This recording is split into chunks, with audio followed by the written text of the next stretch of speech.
के माध्यम से मोक्ष पद को प्राप्त कर लिया, उन सभी सिद्धात्माओं के पावन से जन्मों में हमारी भाव परिवर्तन परम उपकारी लाखों आत्माओं को परमात्मा के धर्म से जोड़ने वाले पूज्य चारों दादा गुरुदेव श्री के पावन से जन्मों में हमारी भाव परिवर्तन परम पूज्य गणनायक श्री सुख सागर जी महाराज साहिब के पावन से जन्मों में हमारी भाव परिवर्तन परम पूज्य आचार्य सम्राट श्री मजन कांति सागर सुरेश्वर जी महाराज साहिब के पावन से जन्मों में हमारी भाव परिवर्तन भाव सागर से गुरु की नैया को सहारा देने वाले मेरे श्रद्धा के केंद्र परम पूज्य गुरुदेव गचाधिपति आचार्य भगवान श्री मजन मणिप्रभ सुरेश्वर जी महाराज साहिब की पावन से जन्मों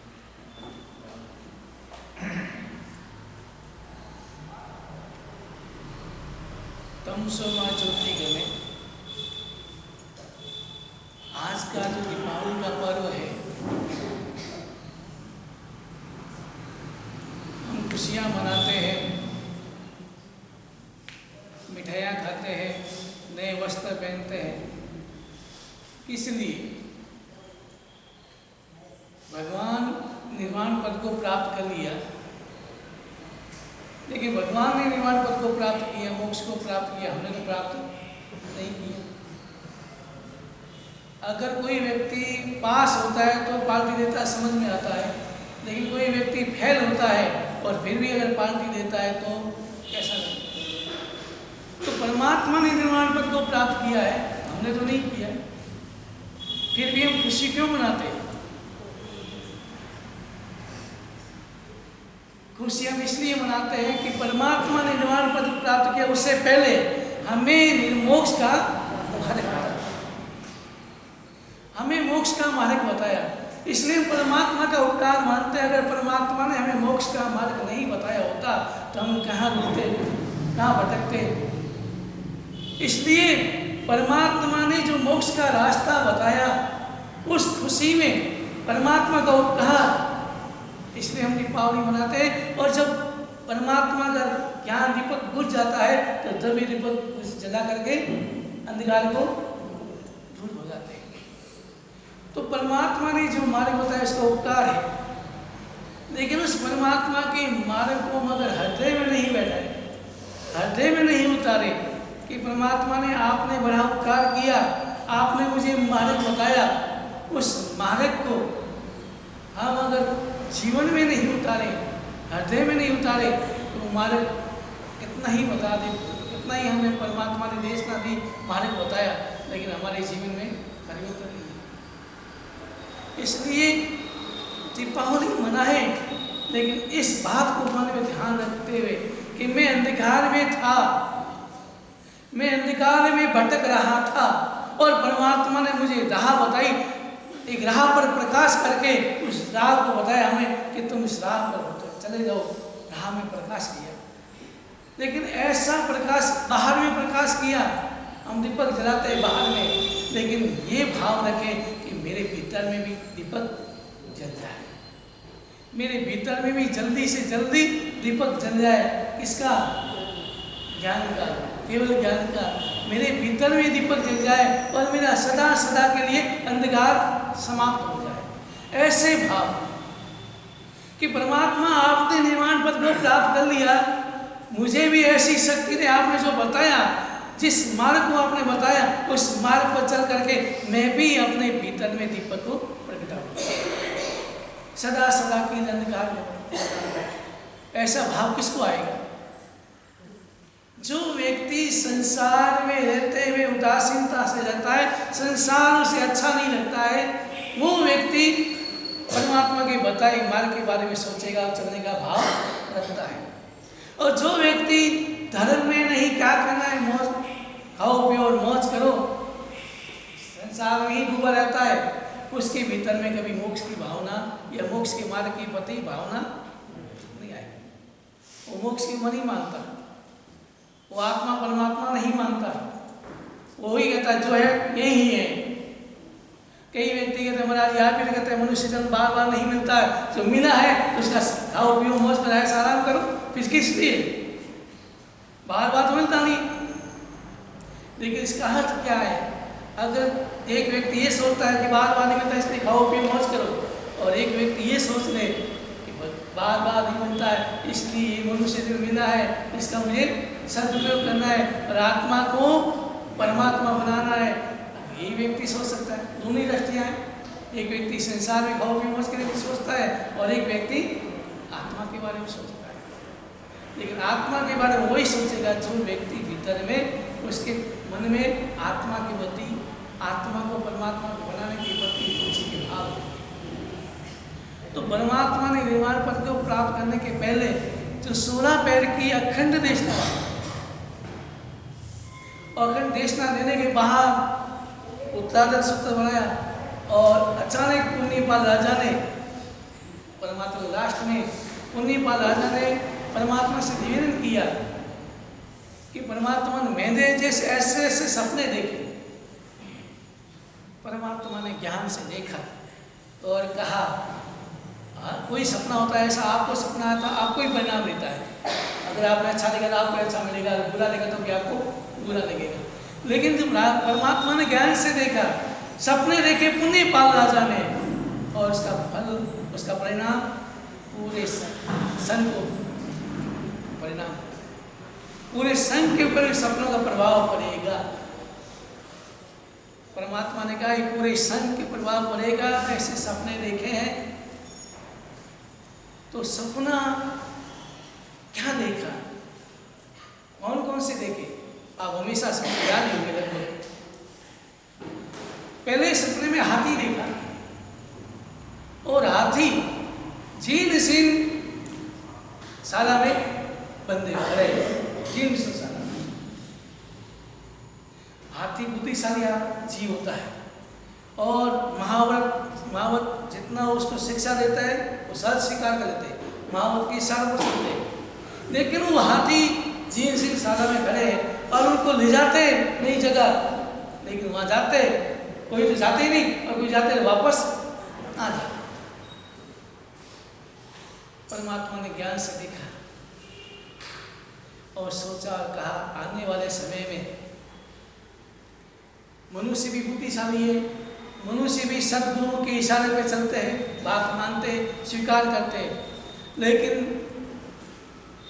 इस काल में परमात्मा ने कहा, मनुष्य सावक, संसार में इतने रचे पचे होंगे कि साधु भगवान परमात्मा की देशना के द्वारा उसे संयम ग्रहण करने का उपदेश देंगे, संयम ग्रहण करने का उपदेश देंगे। लेकिन सावक लोग संसार में इतनी आसक्ति हो जाती है, धन के प्रति, रीति संपत्ति के प्रति, परिवार के प्रति इतनी आसक्ति होती है कि वो संसार छोड़ने के लिए जल्दी से तैयार नहीं होते। परमात्मा कहते हैं कि संसार में मनुष्य जीवन में, संसार में वर्तमान में सुख जाता है और दुख जाता है। पग पग में दुख के कारण मिलते हैं, पग पग में वैराग्य के कारण मिलते हैं, फिर भी वैराग्य नहीं आता। और मुझे वैराग्य आया, मेरा दोस्त का एक्सीडेंट हुआ बचपन में, जो साथ खेलते थे पढ़ते थे, उसको एक्सीडेंट हुआ और बेचारा मर गया। बेचारा, अरे जीवन का क्या भरोसा, हमारे साथ क्या होता है। तो जीवन का कोई भरोसा नहीं है, तो मुझे क्या करना है, धन मान इकट्ठा करके संसार में दौड़ भाग करके परिणाम क्या है। तो सही रास्ता क्या है, मुझे क्या करना चाहिए। आपके जीवन में कई ऐसी घटनाएं होती है जिससे भी थोड़ा वैराग्य आता है, वैराग्य आता है। अगर आप पुरुषों के कंधों पर पुरुषों को लेकर जाते हैं शमशान घाट, उस समय विचार क्या आता है, आज मैं लेके आया, कल मुझे कोई लेके आएगा। उस समय वैराग्य आता है, उसको शमशान या वैराग्य कहते हैं।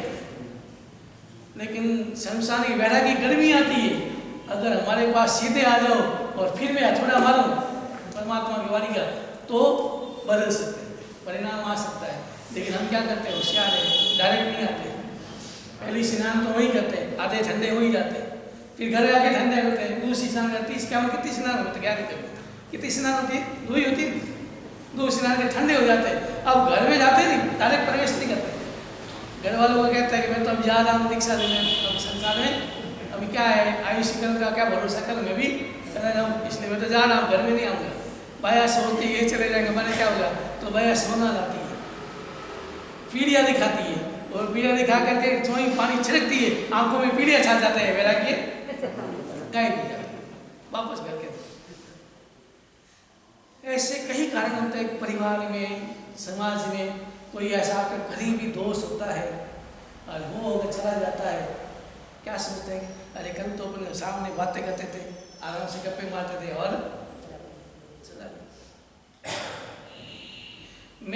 मेरे साथ में एक आदमी चल रहा था, मुसलमान था, मैं स्कूल जा रहा था, 10वीं पढ़ता था सर, और चलता जाता हूँ एकदम ठोकर गिरा, गिर गई। मैंने कहा क्या हुआ, अभी लोग चल रहे थे, मेरे से बात कर रहे थे, अचानक क्या हुआ, गिर गए होंगे, लगी होगी, गिर क्या हुआ। लोगों ने कहा ये तो चले गए, चलते चलते गिरे हो। तो ऐसे समय क्या सोचते आप, आपका दोस्त आप बातें करते करते आप चला जाए और सोचना उसके बारे में, सोचता ये सारा कितना भागता था, दौड़ता था, दिन रात दौड़ता था, वो बस धर्म व्यापार व्यापार, पैसे पैसे के पीछे भागता रहता था, ना खाता ना बराबर, ना पीता था, ना कुछ करता था, भागता रहता था। आज आपके मन में क्या है, आपके मन में क्या है, ये इतना भागता था, दौड़ता था, पैसे पैसे करता था, व्यापार भी नहीं करता, खाता पीता करता, और चलो साहब क्या लेके गया, तो फिर मैं क्यों भागता हूं। वो इतना भागता था और सब कुछ छोड़ के चला गया, तो फिर मैं क्यों भागता हूं उसके पीछे। साधु संत बहुत उपदेश देते हैं आपको, लेकिन आप थोड़ी देर के लिए आएंगे और वापस चले जाएंगे। जिस तरह का हाथी दूसरी जगह ले जाते हैं, लेकिन वापस वही जीव सिंह एक साला में आ जाते, वैसे ही हमारा जीवन।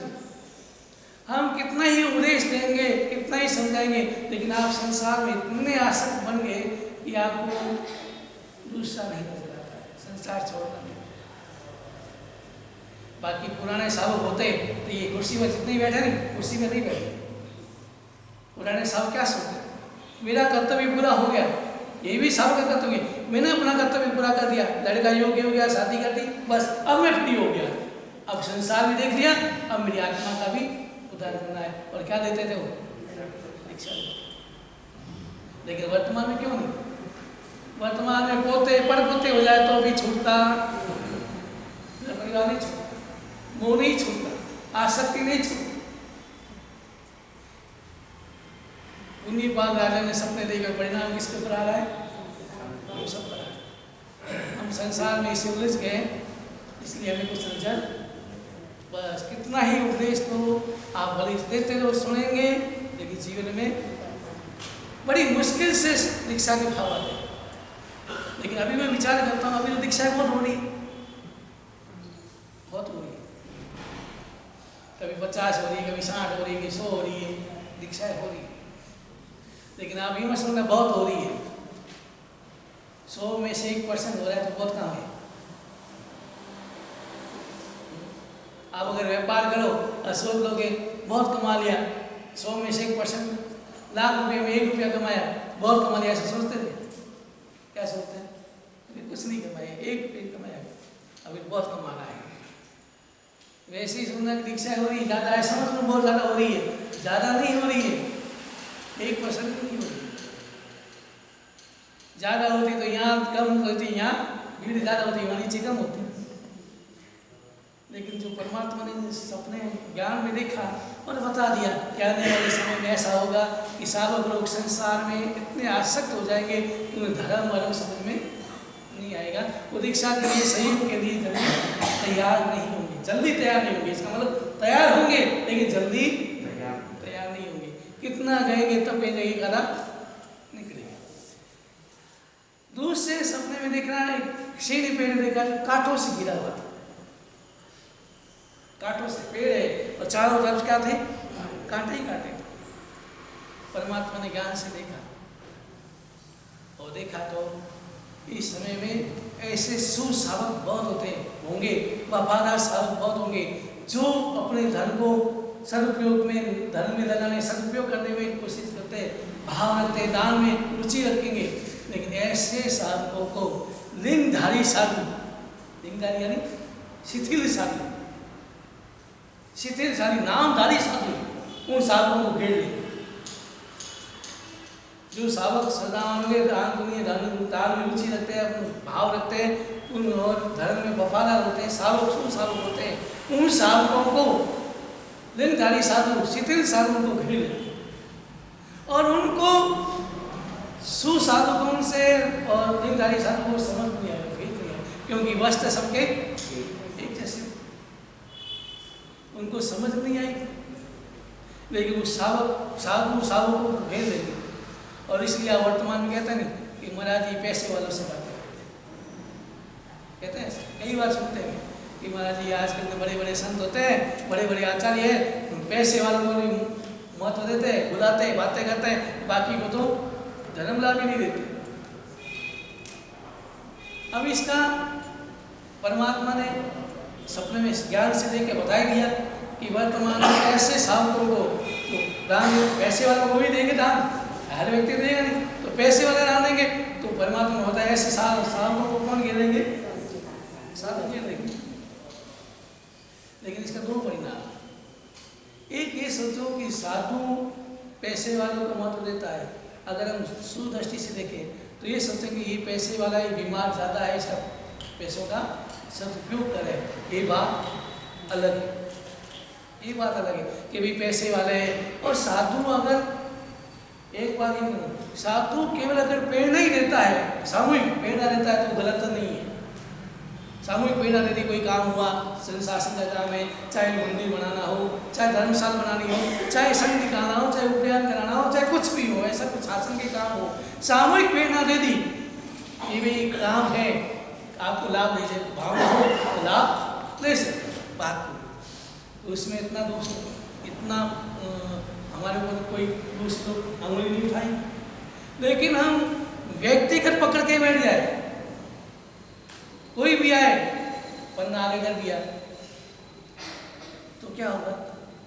मेरे को साधु से हंसी आ रही है, अभी भी 2-3 युवक आए मेरे पास, महाराज जी हम घर से तो परेशान होते, पत्नियों से यहाँ वो लाओ वो लाओ वो लाओ, परेशान होके आते हैं, और आपके पास आए आगे पन्नियाँ कर दिया, तो हम कहाँ जाएंगे?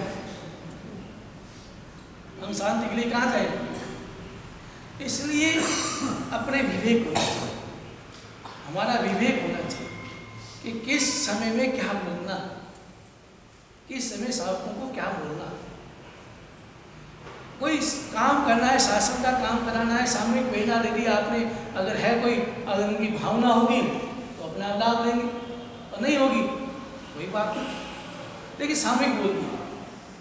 व्यक्तिगत बोलने से हमारे मन में, आपके मन में साधु के प्रति सुसाधु अभाव के भाव रहता है, अभाव के भाव आते हैं, साहब कई भाव आते हैं, कई साहब ऐसे महाराज जी के पास नहीं जाना कि वहाँ जाएंगे फिर बोलेंगे ये लिखाओ, वहाँ लिखाओ, वहाँ लिखाओ, पन्ना आगे कर देंगे। लेकिन इसमें हमारा विवेक चाहिए। लेकिन परमात्मा ने कहा कि ऐसे साधु होंगे जो लिंगधारी है, यानी जो शिथिल है, जो महाव्रत के प्रति या संयम के प्रति रुचि नहीं है, शिथिल है, ऐसे लिंगधारी साधु, वो ऐसे साधु को घेरे रहेगा। जिस तरह पेड़ को कांटे घेरे रख रहा है, वैसे ही साधुओं को लिंगधारी साधु घेरे रहेंगे। तो इस बात का जब भी हम पढ़ते हैं, सुनते हैं, तो हमने एक, हमारे मन में एक ही बात है, मेरे मन में एक ही बात है, कभी साधुओं को व्यक्तिगत किसी प्रेरणा पैसों की बात नहीं करनी चाहिए, व्यक्तिगत नहीं। कोई काम होगा, कोई भी काम होगा, हम प्रवचन में सामूहिक प्रेरणा दे सकते हैं कि भी ये काम है। जैसे मान लो गुनिया जी का काम चल रहा है, सबको मालूम है, और यहाँ वालों के लाभ भी लिया है, अब काम चल रहा है, मैं यहाँ पर आपको प्रेरणा दे सकता हूँ कि भी जहाँ गौतम स्वामी को केवल ज्ञान हुआ, उस भूमि पर, उस जगह पर जीर्णोद्धार कराना, मंदिर पुराना शील हो गया, बहुत पुराना है, कितना पुराना, 2500 से ऊपर, और उज्जैन से हो गया, उनको जीर्णोद्धार कराना है, उसको नया बनाना है, क्योंकि गौतम स्वामी को केवल ज्ञान वही हुआ और उसी जगह मंदिर बनाना है। तो अगर आपको लाभ लेना है, गौतम स्वामी के प्रति आपको श्रद्धा है, गौतम स्वामी की लब्धि सबको चाहिए, सब कहते हैं गौतम स्वामी की लब्धि हो जाएगी, सबको चाहिए। तो अगर आपको गौतम स्वामी पर श्रद्धा है तो जहाँ पर केवल ज्ञान हुआ है वहाँ पर मंदिर का जीर्णोद्धार चल रहा है। अगर आपको भावना है, गौतम स्वामी पर श्रद्धा है और आपके पास शक्ति है तो जरूर उसमें लाभ ले सकते तो मैं प्रेरणा दे ये सकता हो सकता हूँ कि आपको अगर गौतम स्वामी पर श्रद्धा है और मंदिर का जीर्णोद्धार चल रहा है गौतम स्वामी का, जहाँ केवल ज्ञान हुआ है, आप लाभ ले सकते हैं, शक्ति अनुसार ले सकते हैं। ये बात अच्छी, कोई इसमें किसी को बुरा नहीं लगेगा और ना लगता है, और लाभ लेने वाले लेते भी। लेकिन मैं अगर आया आनंद जी आपको ये इब्तदाई क्लास लिखाना ही पड़ेगा, आपको ये करना ही पड़ेगा, तो क्या लगेगा आपके मन में? क्या है? अगर आप लिखा देंगे दबाव से, मान लो लिहाज से आप लिखा के देंगे, लेकिन मन में क्या आएगा? यार महाराज जी के पास गया और मुझे लिखाना पड़ा। और अगर व्यक्तिगत सामूहिक प्रणाली अगर आनंद जी के मन में भाव होंगे कि महाराज जी मेरे लाख रुपये को, तो क्या लिखेंगे? मन से लिखाएंगे, खुश होकर लिखाएंगे, नहीं मुझे भावना, मेरी भावना इसमें बहुत अंतर होता है। तो परमात्मा ने कहा जीवन सिंह साहब प्रेरित लिखा, इसमें ऐसा बताया परमात्मा ने कि सावक जो ऐसे शुभ सावक होंगे, वफादार सावक होंगे, जो धर्म में दान पुण्य करने वाले होंगे, ऐसे साधकों को लिंगधारी शिथिल साधु उसको घेरे देंगे और उसको दुरुपयोग कर सकते। इसलिए परमात्मा ने दूसरे सपने में ये बताया, नहीं सॉरी दूसरे सपने में बंदर, कोई बात नहीं, तीसरा बंदर देखा, बंदर देखा, बंधन चंचल बंदी वाला होता है, एक जगह स्थिर नहीं होता है और सत्वहीन होता है, सत्वहीन होता है। तो परमात्मा ने ज्ञान से देखा तो ऐसा लगा कि वर्तमान आने वाले समय में संघ के आगेवान, संघ के नायक आचार्य भगवान तो व्रत नियमों में प्रमादी होंगे, व्रत नियम पालन में प्रमादी होंगे, सत्वहीन होंगे और प्रमादी होंगे, संयम के प्रति निष्ठ नहीं होंगे, नियमों का पालन नहीं कर पाएंगे, शिथिलाचार बढ़ जाएंगे। तो परमात्मा ने जो ज्ञान से देखा बताया तो कुछ तो प्रभाव होगा ही होगा, हम कितने ही करें लेकिन कुछ तो प्रभाव। और वर्तमान में ऐसे भी हम देखते हैं, आचार्य तो वर्तमान में बहुत होंगे। पहले संघ का नायक एक ही होता था, गच्छ का नायक एक होता था, तो अब तो आचार्य बहुत होंगे। तो ऐसे आचार्य जो व्रत नियमों का पालन में प्रमाद करेंगे, आलस करेंगे, व्रत नियमों का पालन व्यवस्थित नहीं कर पाएंगे, असत्वहीन होंगे, सत्वहीन श्रद्धाहीन होंगे, श्रद्धा भी नहीं रहेगी। ऐसे बंदर का सपना देखने में ऐसा बताया परमात्मा ने कि आने वाले समय में गच्छ नायक आचार्य सब व्रत नियमों पालन में प्रमादी होंगे और श्रद्धाहीन होंगे। उनके मन में धर्म की जो श्रद्धा होनी चाहिए, अगर श्रद्धा होगी, जिसके भीतर में श्रद्धा है तो वो तो व्रत नियमों का पालन व्यवस्थित करेगा। श्रद्धा है कि नहीं मुझे दोष लगेगा, धर्म के प्रति श्रद्धा है, सिद्धांतों के प्रति श्रद्धा है, परमात्मा की वाणी पर श्रद्धा है, वो तो ही क्या कहेंगे कि नहीं मैं ऐसा करूँगा तो नहीं करूँगा तो मुझे दोष लगेगा, मुझे कर्मबंधन होगा। जो अगर ऐसा सोचता है वो तो पालन स्वतः ही करेगा। लेकिन अगर श्रद्धा ही नहीं है, मैं आचार्य बन गया, साधु बन गया, लेकिन मुझे मन में श्रद्धा नहीं है, तो मैं कुछ भी करूँगा, मन आएगा तो करूँगा, नहीं आया तो नहीं करूँगा। परमात्मा आलस आएगा, हम आलसी हो गए, मैं अपने आप को आलसी होता। अब प्रतिगुण खड़े खड़े करना चाहिए, अति ज़्यादा बैठे बड़े परिक्रम की हो, परिक्रमा होऊंगा ही, अति ज़्यादा बोलते हैं। अब अगर शिथिल हो गए, अब क्यों शिथिल हुए? मन से शिथिल हुए, शरीर तो है ही, शरीर तो चलो साथ नहीं दे रहा, दर्द है या शुगर थाइरोइड की गांठ थोड़ा लगता है, लेकिन मेरा मन मजबूत होता है, मन मजबूत होता तो मैं आज भी कर सकता हूँ। ये हमारी कमजोरी, ये काल का प्रभाव है, ये काल का प्रभाव है। ऐसे काल मानसिकता निर्बल बनना, निर्बल बनाए रखना, धर्म के प्रति श्रद्धावान रखना बनाए रखना, व्रत नियम का श्रद्धा से विवेक से पालन करना, ये काल का प्रभाव है। इसलिए हमको भी हम रोटी किसकी खाते हैं? कहाँ से लाते हैं? आपके वहाँ से। तो जैसा खाया तो वैसा हुए। अगर आप व्यवस्थित है, सुव्यवस्थित हुए और आप व्यवस्थित जीवन जीते हैं, धर्म प्रति सदा रखते हैं, तो हमको भी अपना। और इसलिए कभी कभी सोचता हूँ पुराने सावक और वर्तमान के साधु बराबर है। पुराने सावक और वर्तमान के साधु। पुराने सावक इतने चुस्त होते थे, सिद्धांतों के प्रति, धर्म के प्रति इतने चुस्त होते थे, गृहस्थ में रहते हुए भी धर्म से जुड़े रहते थे।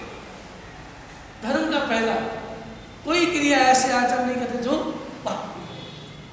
मैंने ऐसे सावक भी देखे जो स्नान भी परात में करते थे और परात में से बाल्टी में लेते थे और बाल्टी में लेके पानी बाहर अच्छी जगह दृष्टि प्रमाण न करके पढ़ लेते थे। ऐसे सावक वर्तमान में इतना धर्म है ना, कोई इतना कौन भी करता है।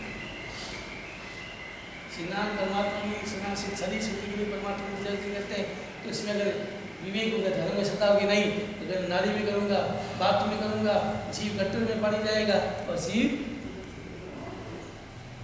ये भाव वो परात वो बाथरूम में नहीं करेगा, वो परात में करेगा।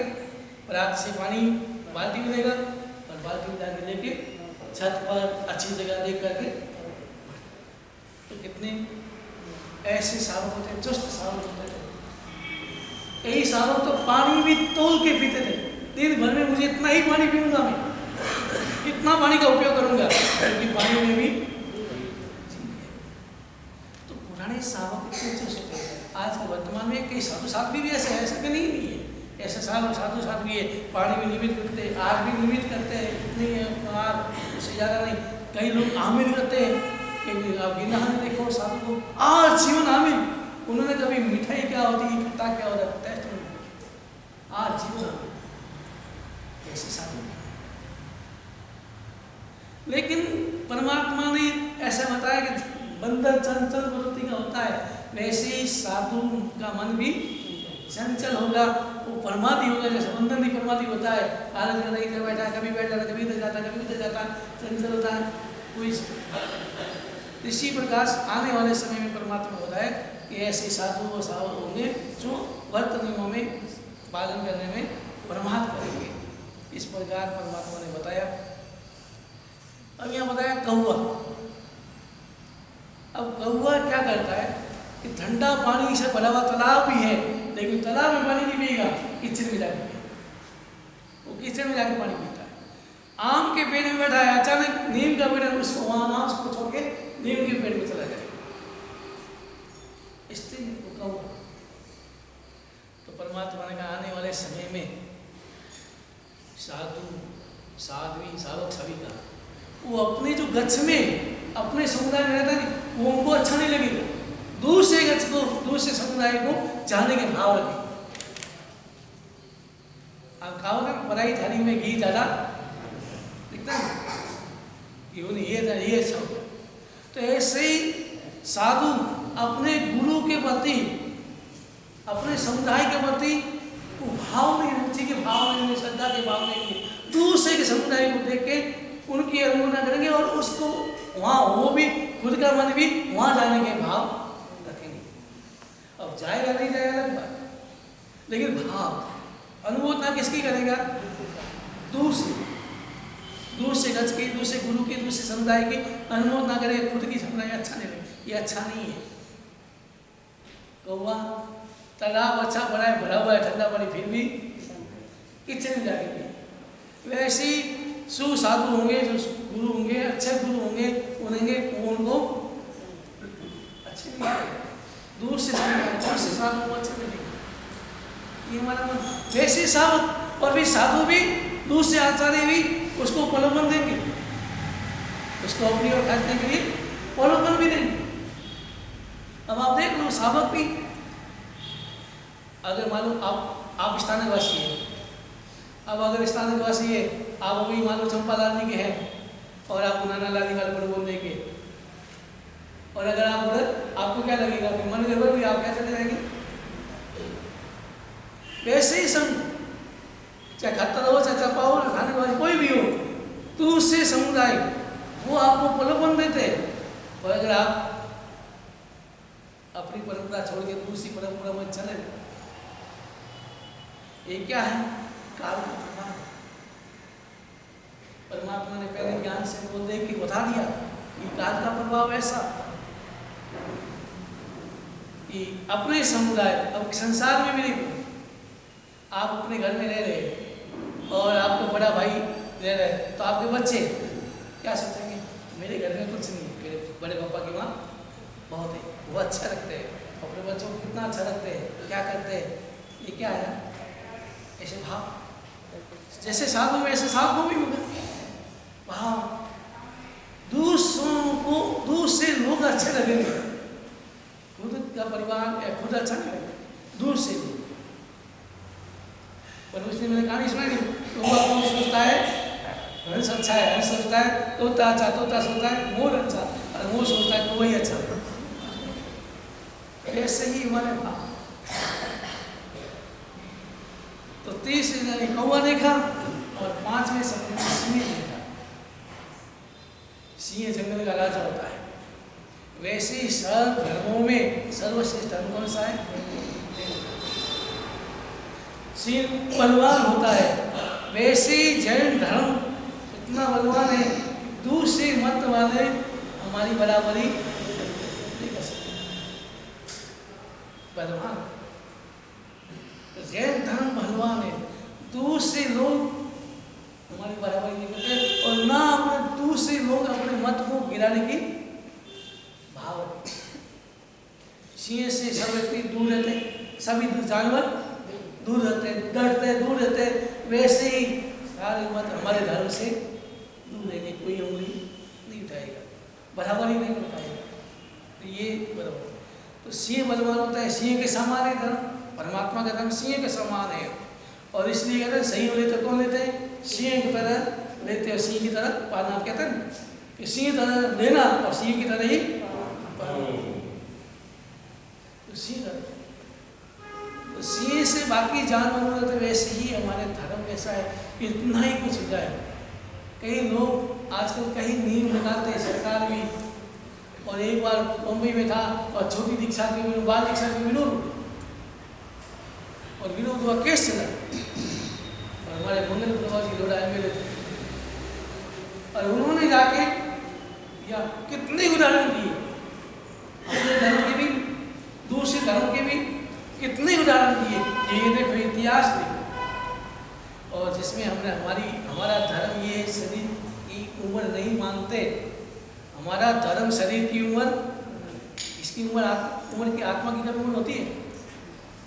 आत्मा ना नवाला है ना युवा है ना व्रत है, तो हम तो आत्मा की उम्र मानते, शरीर की शरीर तो नहीं। तो ऐसे दूसरे लोग भी हमारा धर्म पर कोई उंगली नहीं उठा सकते, सिंह की तरह। लेकिन सिंह मरा हुआ हो, मरा हुआ सिंह तो भी दूसरे जीव पास में दूर से घबरा जाएंगे, पास में नहीं है। लेकिन अभी हमारा धर्म भी मरा हुआ है। मरा हुआ का मतलब क्या? कि अभी वर्तमान में कोई टेबल गाड़ी नहीं है, अवधि गाड़ी नहीं है, स्वर्गीय नहीं है, 14 पुधारी नहीं है, जाति संज्ञा है, कुछ भी नहीं। फिर भी मरे हुए सिंह के पास कोई जानवर आने की हिम्मत नहीं है, पास नहीं आता है। वैसे ही हमारे धर्म, वर्तमान में हमारे धर्म में भी दैव धर्म में ऐसा है कि दूसरा लोग अभी भी हमारे धर्म की आस नहीं, पास में नहीं। मरा हुआ सिंह तो भी दूसरे जानवर पास नहीं आ सकते। वैसे ही अभी भले कोई केवल ज्ञानी अवज्ञानी कुछ भी नहीं है, फिर भी हमारे धर्म पर इतना प्रभाव रहता है, मत रहता है कि दूसरे सावक, दूसरे मत वाले कोई भी जैन धर्म के पद उंगली नहीं उठाए, पास नहीं गिराने की चेष्टा नहीं कर सकते। लेकिन जिस तरह मरे हुए शेर के पास दूसरा जानवर उसका मांस, शरीर का आहार नहीं करते, मांस नहीं खा सकते, भय भी देते, पास में नहीं आते। लेकिन उस शेर के शरीर में जो कीड़े पड़ जाते हैं वही उस शरीर का छीन कर देते। वैसे ही हमारे धर्म को दूसरे व्यक्ति नुकसान नहीं पहुंचाएंगे। दूसरे व्यक्ति, दूसरे कोई धर्म हमारे धर्म को नुकसान नहीं पहुंचाएंगे। उतना नुकसान हमारे सावक और हमारी साधु, नामधारी साधु और नामधारी सावक, वो हमारे धर्म को नुकसान पहुंचाएंगे। घर का विधि है ना, और रावण अगर विभीषण को मान लेता तो शायद वो बच सकता था। अगर विभीषण को नहीं बात मानी, उसको भगाया मार के, ठोकर मार के, और विभीषण कहाँ चला गया? तो राम की बात किया तो सारे भेद, राम ऐसे कितने तेज चलाते नहीं मरता। अगर विभीषण नहीं बताता कि इसकी नाभि में अमृत है तो शायद रावण को नहीं मार सकता, लेकिन विभीषण ने बताया। तो वैसे ही अपने दूसरे लोग जितना नुकसान नहीं पहुंचाएंगे, उतना नामधारी साधु और नामधारी सावक वो हमारे धर्म का नुकसान करेगा, वो हमारे धर्म को नुकसान पहुंचाएगा, नीचा गिराएगा, अंगुली उठवाएगा। और वर्तमान में ऐसे हो रहे। कभी कभी अगर दादा गुरुदेव ने या महापुरुषों ने अपने सत्य वचनों का त्याग करा के आपको परमात्मा के घर से जोड़ा।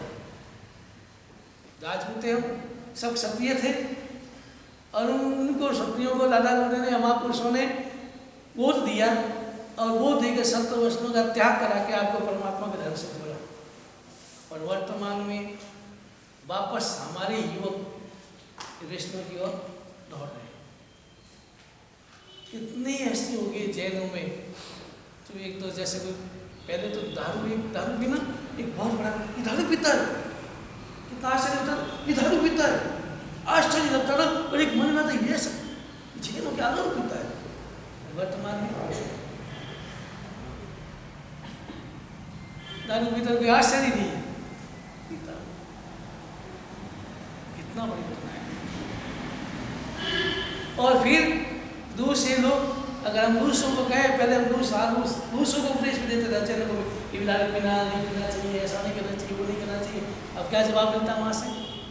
महाराज जी पहले जैनों को समझा दो, पहले वो पीते। और कई व्यक्ति कहते महाराज जी हमारे पास तो पैसे नहीं है, जैनों के पास पैसे नहीं पीते। तो ये क्या है? ये सावक क्यों आया? केवल नाम के, नामधारी सावक। और इस आचरण से, अपने आचरण से किसके ऊपर उंगली उठती है? किसके ऊपर? तो जितने दूर से लोग हमारे धर्म को नुकसान नहीं पहुंचाते, उतने ही उससे भी ज्यादा नामधारी सावक और नामधारी साधु तो धर्म का नुकसान पहुंचाते। सिंह मरा हुआ है, दूसरे जानवर हिम्मत नहीं होती उसको पास आने की, खाने की हिम्मत नहीं हो सकती। वैसे हमारे धर्म पर दूसरे लोगों को उठाए हिम्मत नहीं हो सकती। लेकिन हमारे ही साधु, हमारे ही सावक, हमारे नामधारी साधु, वो अगर इस तरह का आचरण करते हैं तो स्वतः ही अपने आप दूसरे लोगों को उठाएंगे। जिस तरह शरीर कीड़े, शेर के शरीर में कीड़े होता है, वही शरीर को छिन्न भिन्न कर देते हैं। वैसे ही नामधारी साधु, नामधारी सावक। अब आप अपने आप को पूछना, अपने आप से, दूसरों से नहीं, अपने आप से पूछना, मैं क्या नामधारी साधु हूँ या मैं नामधारी सावक हूँ? मैं क्या ऐसा मेरा आचरण है जिससे मेरे धर्म पर अंगुली उठ रही है? अगर ऐसा मेरा आचरण है तो मुझे या तो सावक लिखना, जैन लिखना बंद कर देना चाहिए। मैं जैन नहीं, जाती है ना। मैंने हैदराबाद में एक कोठारी कबीर कतर खाना चलाने वाला कौन है? जैन कोठारी बोलते हैं। हम लोगों को चिट्ठी लिखी थी, या तो आप ये काम छोड़ दो या फिर जैन लिखाना छोड़, जैन हटा दो, क्योंकि आप जैन लिखते हो और परमात्मा के धर्म की अवहेलना करते हो, परमात्मा के सिद्धांतों के अनुसार। और हमने लिखा तो क्या बोला? मैं तो देश की सेवा कर रहा हूँ, इसको देश की सेवा कर। इसलिए अपने आप से प्रश्न करना कि मैं ऐसा आचरण नहीं करूँगा, मेरा व्यवहार, मेरी भाषा, मेरी क्रिया, मेरी आचरण, सब कुछ ऐसा नहीं होगा जिसके कारण से कोई मेरे ऊपर धर्म पर अंगुली उठाए या मेरे धर्म की निंदा करे। इतना संकल्प करेंगे आप कि मैं बाहर में ऐसा आचरण कोई भी नहीं करूँगा, ऐसी क्रिया एक भी नहीं करूँगा, कुछ भी नहीं करूँगा जिससे मेरे जैन धर्म पर अंगुली उठती हो। बोलो, कर सकते हो नहीं? देख सकते हो नहीं? ऐसा आचरण कोई नहीं। ना 5 स्टार होटल में जा सकते हो, पीछे लिखा है होटल जैन हो तो तल यहाँ तेरा काम नहीं। नाम के मुसावक है, 5 स्टार में चले जाएंगे, जहाँ नहीं जाना वहाँ भी चले जाएंगे। अभी तो बड़ा मुझे बहुत आंखों में आंसू आता है, रोना आता है कि नागपुर में चुनाव होते हैं, ऐसी प्रथा बढ़ गई है, लोग ले जाते बसें भर के और वहाँ पर दारू पिलाते। ये क्या है? ये जैन धर्म के कितना नुकसान हो रहा है। कितने लोग जिसके मन में, पुरुषों के मन में श्रद्धा होती है जैन धर्म पर, ऐसा वातावरण देखते हैं उसके धर्म उनको भी वापस क्या हो जाता है, अभाव हो जाता है। लेकिन आप अपना नियम ले लें कि मैं ऐसा कोई काम नहीं करूँगा, कोई आचरण नहीं करूँगा, कोई इस प्रकार का व्यवहार नहीं करूँगा जिससे मेरे धर्म पर अंगुली उठती हो। बोलो, इतना संकल्प करो। मेरे में शक्ति नहीं है मैं जैन धर्म की लोग प्रभावना कर सकूं, उनकी महिमा गा कर सकूं, उनके नाम रोशन कर सकूं, कोई बात नहीं। शक्ति नहीं है, मत करो। शक्ति हो तो करना, लेकिन इतना तो कर सकते हैं, मेरे कारण, मेरे व्यवहार के कारण, मेरे आचरण, मेरी भाषा के कारण जैन धर्म पर अंगुली न उठे, इतना तो आप कर सकते हैं। बोलो, आज जोड़ लो हाथ कि मैं ऐसा कोई काम नहीं करूँगा, कोई आचरण नहीं करूँगा, कोई व्यवहार नहीं करूँगा, ऐसा खान पान भी नहीं करूँगा जिससे मेरे धर्म पर अंगुली उठती हो। बोलो, कौन तैयार है? चलो एक हाथ में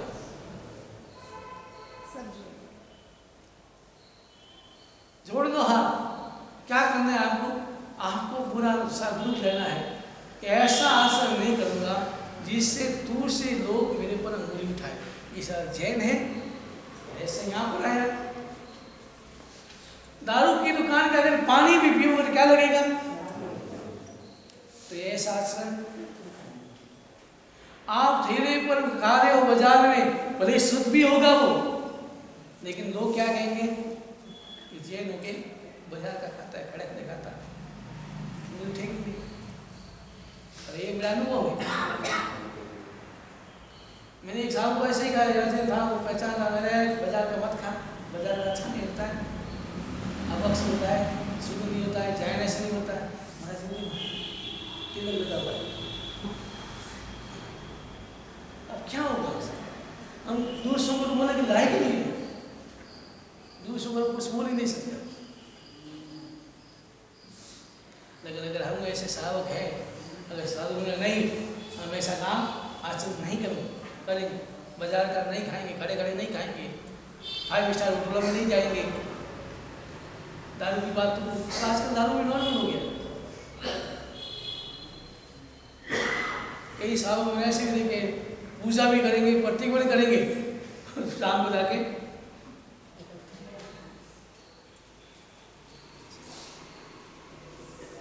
तो परमात्मा ने कहा कि जितने दूर से लोग हमारे धर्म का नुकसान नहीं करेंगे, उससे ज़्यादा हमारे नामधारी सावक और नामधारी साधु, उनके कारण ही जैन धर्म की नुकसान।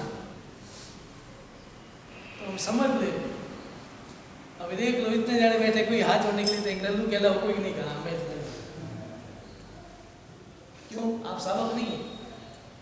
इसका मतलब आप सब नामधारी सावक है, केवल नामधारी सावक जैन धर्म में पैदा हुए। और मैं तो कभी कभी कहता हूँ ये गलत है, ये जैन जाति नहीं है, जैन जाति नहीं है, ये हमने जाति बनाई है, बाकी जैन जाति नहीं है। जो परमात्मा के आज्ञा का पालन करता है वही जाति